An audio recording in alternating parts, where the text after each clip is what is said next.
আসসালামু আলাইকুম ও রহমতুল্লাহ।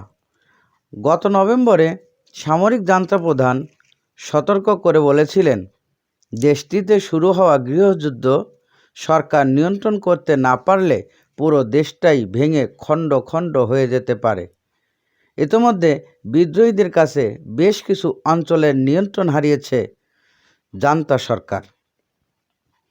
2023 সালে 27 অক্টোবর ভোর 4টা ব্রাদারহুড অ্যালায়েন্স নামে পরিচিত মিয়ানমারের শক্তিশালী জাতিগত বিদ্রোহী বাহিনীর একটি জোট উত্তর শান রাজ্যে শাসক জান্তা বাহিনীর উপর একের পর এক আক্রমণ শুরু করেছিল।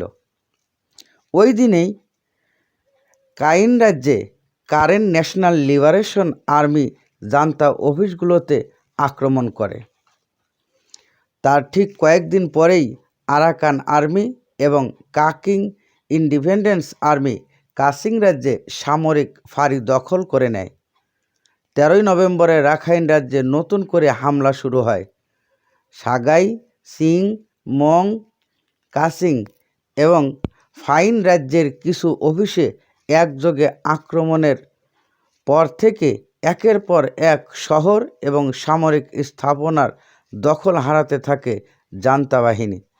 সর্বশেষ গত 14 জানুয়ারি রাখাইন অঞ্চলে বাংলাদেশ ও ভারত সীমান্তবর্তী গুরুত্বপূর্ণ বন্দর নগর পালেতাওয়ার নিয়ন্ত্রণ নিয়েছে আরাকান আর্মি।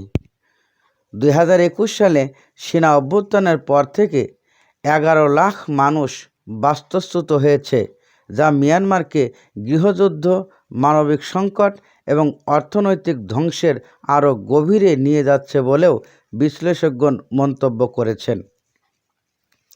তবে বিদ্রোহীরা এই গতি বজায় রাখতে পারবে কিনা তা নিয়ে আছে অনেকের প্রশ্ন।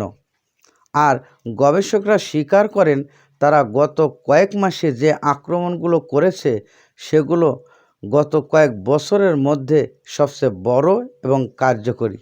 এই আক্রমণের কারণে জান্তা অনেক সৈন্য আত্মসমর্পণ করেছে এবং পালিয়ে গেছে বলেও জানা যায়, যার ফলে সৈন্যদের মধ্যে অনেক ভয়ের সৃষ্টি হয়েছে। যদিও মিয়ানমারের জান্তা প্রধান মিং অং বরাবরই সমস্ত সংরক্ষিত সেনাদের সম্মুখ যুদ্ধের জন্য প্রস্তুত থাকতে বলেছেন।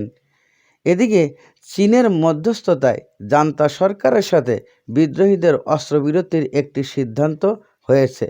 তারপরেও গত 14 জানুয়ারি রাখাইন রাজ্যে বাংলাদেশ ও ভারত সীমান্তবর্তী গুরুত্বপূর্ণ বন্দরনগর পালেতাওয়ার নিয়ন্ত্রণ নিয়েছে আরাকান আর্মি। এতে অনেকেই মনে করছেন যে এই গৃহযুদ্ধ খুব সহজেই থামবে না।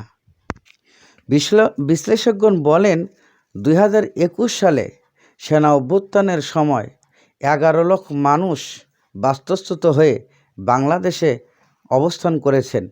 তারই প্রতিশোধ হিসাবে আজ এই বিদ্রোহীরা ফুলে উঠেছে বা ফেঁপে উঠেছে।